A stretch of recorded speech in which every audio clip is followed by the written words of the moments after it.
Hello' everyone, আজি মই আপোনালোকৰ ওচৰলৈ ভেন্দিৰ নতুন এটা ৰেচিপি লৈ আহিছোঁ। চাই যাওকচোন কেনেকৈ বনাওঁ।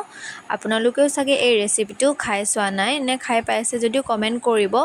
এয়া ভেন্দিখিনি কাটি ল'লোঁ এতিয়া, দেন নিমখ আৰু হালধি দি ল'ম, মেৰিনেট কৰি ল'ম। যেনেকৈ চিকেন মেৰিনেট কৰে ন, সেনেকৈ মেৰিনেট কৰি ল'ম। বেচনো দিব পাৰে আপোনালোকে, যিহেতু আজি বেচন নাছিলে, বেচন শেষ হৈ আছিলে, তো মই আটা অকণমান দি লৈছোঁ। আটা দিলেও হ'ব।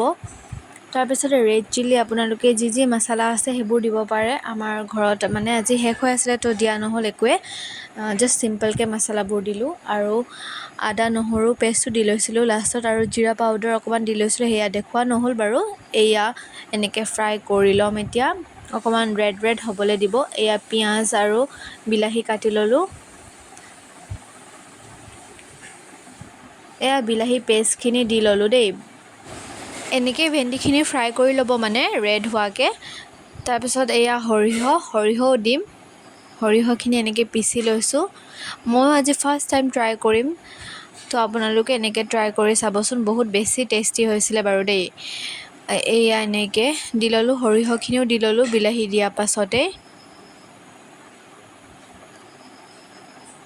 এয়া ফ্ৰাই কৰা ভেন্দিখিনি দি লৈছোঁ। এয়া দেখিছেনে, কালাৰো ধুনীয়া হৈছে। পানী অকণমান দি ল'লোঁ, যিহেতু মানে অকণমান বেছি ডাঠ হোৱা নিচিনা লাগিছিলে, বেছিয়ে হৈ গ'ল। অকণমান কমকৈ দিব পাৰে, জোল খালে ইমানখিনি দিব পাৰে। যিহেতু থুপথুপীয়া কৰিম বুলিয়ে ভাবিছিলোঁ, পানী অকণমান সৰহ হৈ গ'ল। এয়া এনেকুৱা হৈছে এতিয়া। আজিলৈ আহিছোঁ তেন্তে, বাই বাই। আপোনালোকেও ট্ৰাই কৰিব।